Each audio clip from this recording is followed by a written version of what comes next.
Here it is, the fastest hunk of junk in the galaxy. Welcome back, everybody. Here we are with issue 62, the review. So let's go ahead and get started. First, I meant to change my glasses before we got started. I kind of forgot. If I'm talking with a bit of a slur, I had some dental work done today, and my tongue and my left side of my face is still pretty numb. So you get to be entertained both by the video and my talking. Okay, we're going to start off with Gha Nacht's Vulture Claw.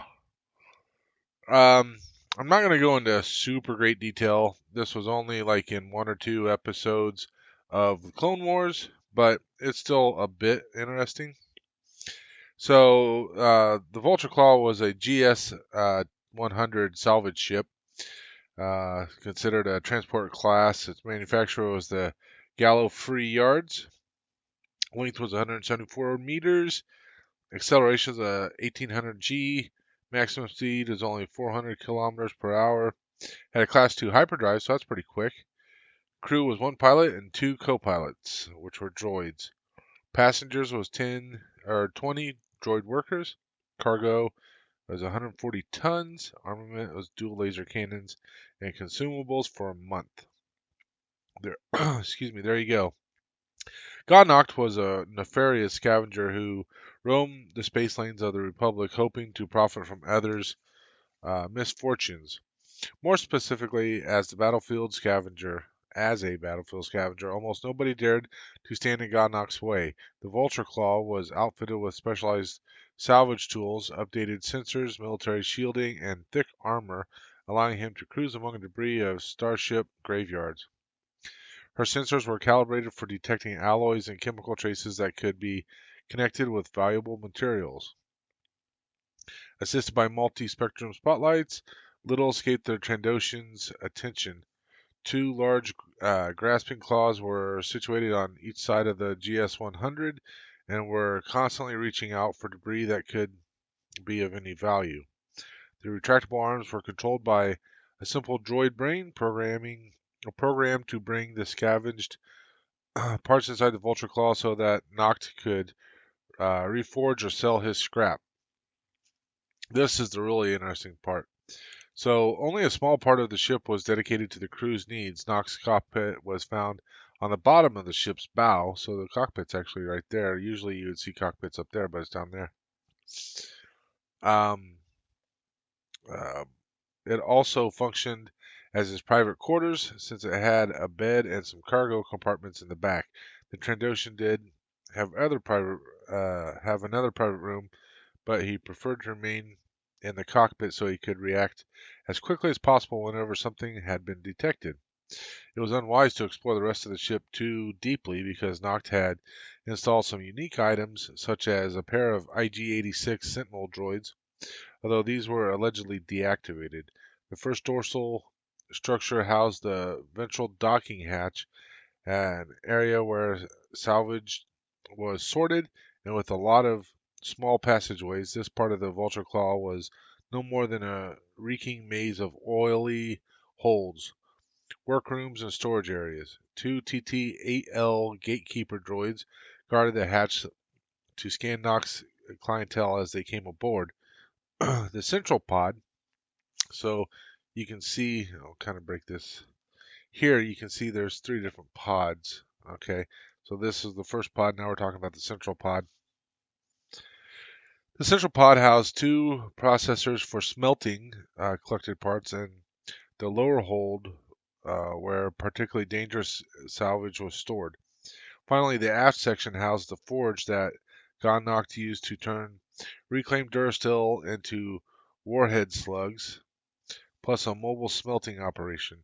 This area also held many components and systems that were crucial to Starship operation, such as the ion acceleration chamber, shield projectors, hyperdrive generator, and power generators. The dual laser cannon was mounted on top of the hull as an additional defense. Despite the thick armor plating, the ship had to be protected against collision with debris, which Vulture Claw's military-grade shields uh, and hull were able to do. Despite what one would have expected from its bulk, the Vulture Claw was not a slow ship. Nachkt had augmented the hyperdrive engines, which enabled him to beat his colleagues by arriving first at the scavenging sites. See, I told you that Class 2 was fast. The Vulture Claw met its end early in the Clone Wars uh, when it was stalled aboard the Separatist listening post Sky Top Station, which we talked about a few issues ago. And remember that Skytop Station. It was subsequently wrecked during the raid by the Republic commando team that ultimately destroyed the battlesphere. So there you go. So yeah, he's a Trandoshan. He must have had some sort of injury because they note here someplace that his face is not uh, symmetrical. Blah blah blah. Junk truck. The Ventriclaw appeared for the first time in Downfall of a Droid, the sixth episode of the Clone Wars. Designer Killian Plunkett drew most of his inspiration from the ship from everyday life. I was driving to work and I saw the dump truck. It was big, green, greasy, rusty, and dirty. It just looked like it was from Star Wars, remembers Plunkett. He turned the truck sideways and used a Transdotion vessel from Shadows of the Empire as another basis for the design. Dave Filoni's original idea was that the ship could open and close, but it was just didn't have enough bulk for the idea to work properly. The voice of Gha Nachkt, who was just deliberately portrayed as being out of his prime, was provided by Ron Perlman of Hellboy. There you go, Ron Perlman. So there you go. Interesting stuff. So those of you that have seen Solo but never watched Clone Wars, now you get to learn about how he survived. A little bit, anyway. Lotho Minor, the junk planet. Uh, it's located on the northwest part of the Watsta sector in the galaxy Outer Rim territories.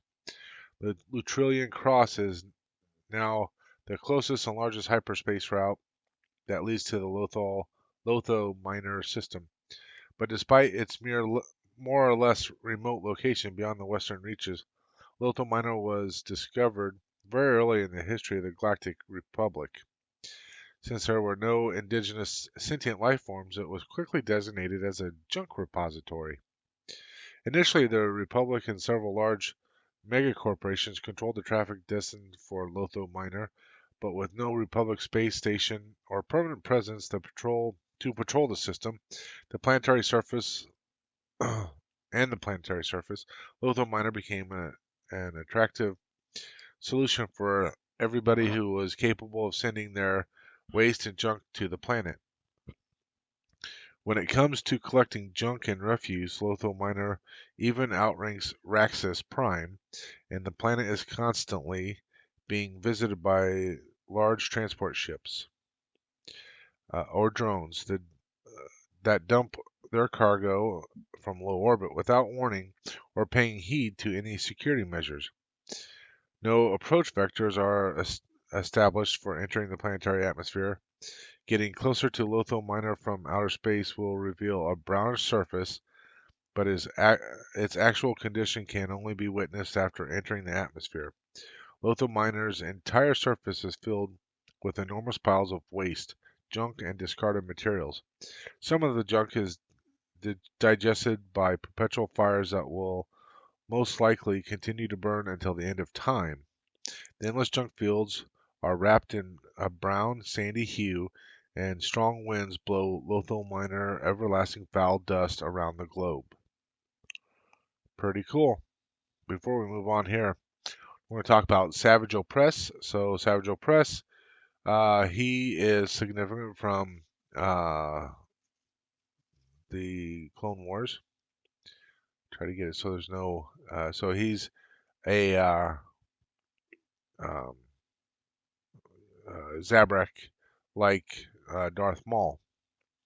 One of the largest secrets, or darkest secrets of the Clone Wars was revealed on Lotho Minor. The Zabrak Savage Opress custodian of the mysterious talisman of finding, was sent on a quest by Mother Talzin, which we talked about her a few issues ago, to find his long-lost brother, Darth Maul. After he made his way to the Forsaken Junk Planet, he encountered a slithering anacondan known as Morley. Morley told Opress of a local legend of a horned man with that dragged things beneath the surface before betraying him to an abandoned shack with dead junkers inside. Opress fell deep into a pitch black maze of gathering junk where he finally found and rescued his now totally deranged and badly mutilated brother. There you go. So we'll also do the behind the scenes here. Kind of odd that they do the behind the scenes in the middle as opposed to at the end. Evil Influence. Lotho Minor was developed for Brothers, episode 21 of season 4 of the Clone Wars, which officially saw the character of Darth Maul return to Star Wars universe. The episode was notable as one of two that featured the Clone Wars opening logo instead of the usual yellow, hinting at Darth Maul's presence. Morley's guidance is reminiscent of many legends and stories where a snake is depicted as a treacherous being. One of the best known examples comes from Genesis in the Old Testament, where a snake tempts Eve to eat the fruit of the tree of knowledge of good and evil, causing mankind to fall from grace. So here you go. Here's Darth Maul right there. We'll get to him in a minute. Not a lot here. No need to go through all that. We'll actually just talk about Maul. We'll talk about the inhabitants here. Some more careful junk dealers have chosen to deal with Lotho Minor's residents. The planet's population is tiny, but a few unfortunate souls dwell on the surface, making a desperate living in shacks constructed from junk. Oh, from the junk. They range from crews of stranded ships to refugees, criminals, and near suicidal prospectors. The fiercest competitors are the inhabitants, pardon me, collectively known as Junkers.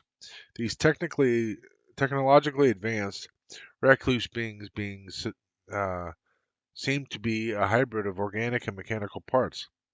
Most possess cybernetic or prosthetic limbs, while some older Junkers have very few organic parts left at all. They can easily be mistaken for droids because of their masks, chittering language, and prosthetics. Junkers live in a tribal society and are aggressively territorial. Many are armed with blasters or salvaged weapons. The most common non-sentient residents are huge wreckage droids known as fire breathers. These massive Class 5 menial droids measure nearly 35 meters tall. Installed on the planet centuries ago, their presence was forgotten, and there is nobody who can remember their origin. These quadrupedal droids now scour the landscape and junk mountains to devour scrap with their flaming mouths.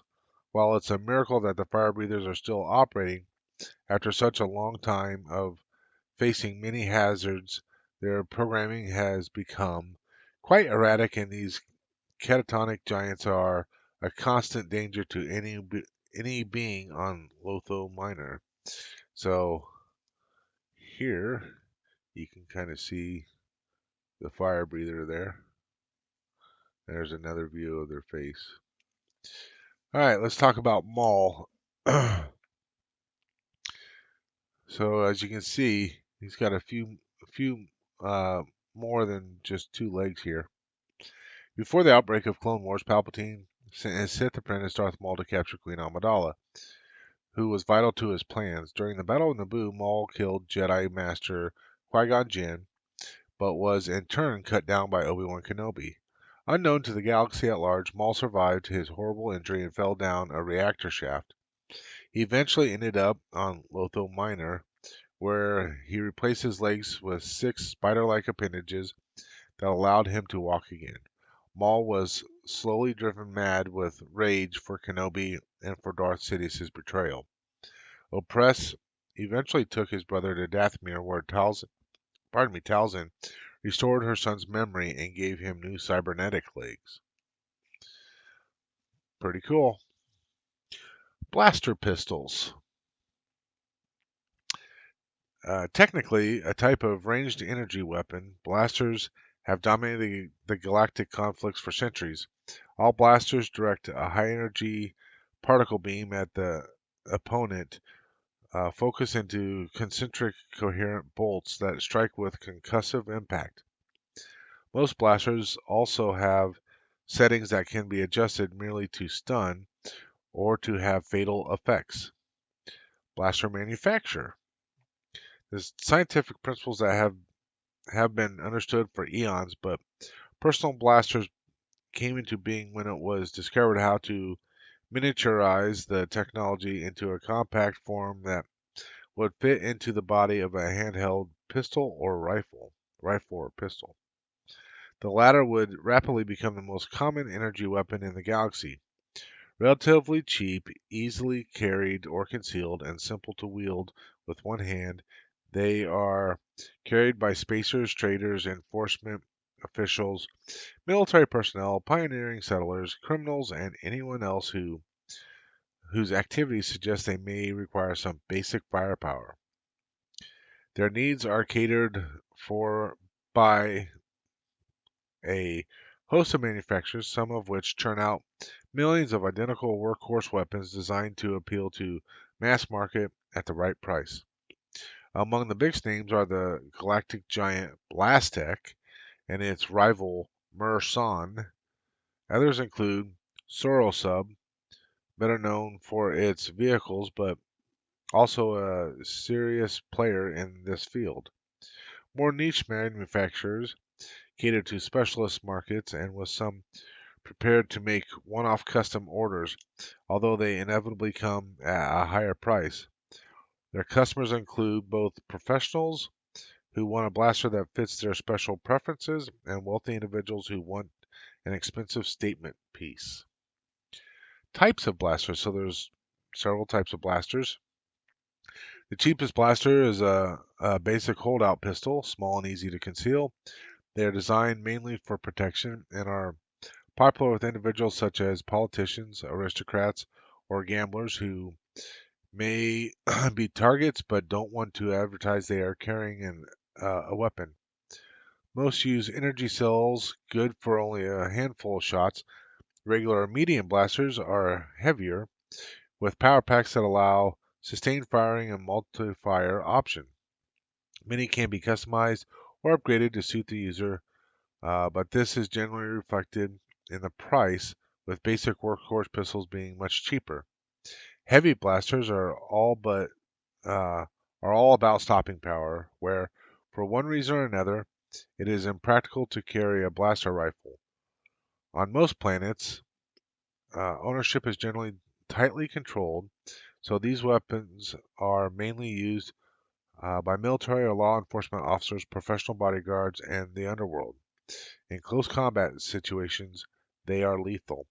So you'll notice here we have the DL-44 heavy blaster pistol. It's made by Blastech. So Blastech does make, uh, they mentioned it, they make a lot of the uh, more significant ones. So this is a DH-17 blaster pistol, and I believe this was used by some of the troopers. They had those. Um, but there you go. There's some of the different pistols. Blaster technology. The ancestor of the modern blaster is the pulse wave weapon. Some of these remain in use in galactic backwaters, but while they still pack a deadly punch, their range is poor and they do not have a stun setting. The modern blaster is powered by a gas that has a high potential, such as Tabana.